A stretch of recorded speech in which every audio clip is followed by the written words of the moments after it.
The old me is gone. The old me is no longer valid argument for anything. I had a kind of an epiphany this last week.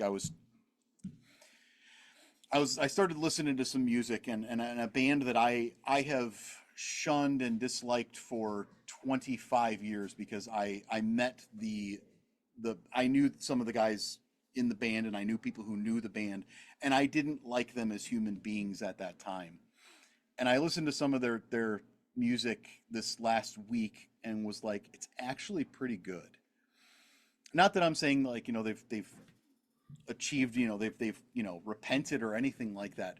But then I was talking to my wife and I was saying, the challenge for me is that I don't want to be judged by who I was 25 years ago.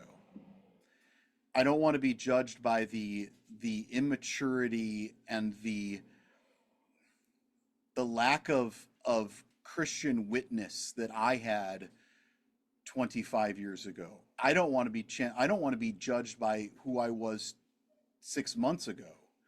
I don't want to be judged by who I was 6 years ago.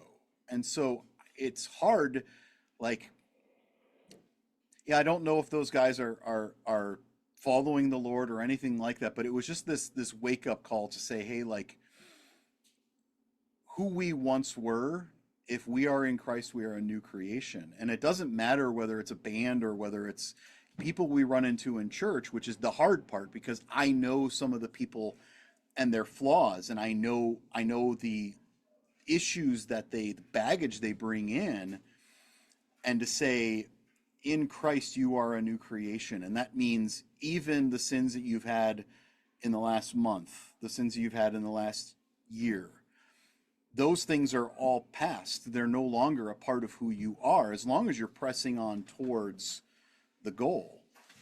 And so that forgiveness, that looking past and saying, hey, it's not who we were. My past no longer defines me, so yours shouldn't either.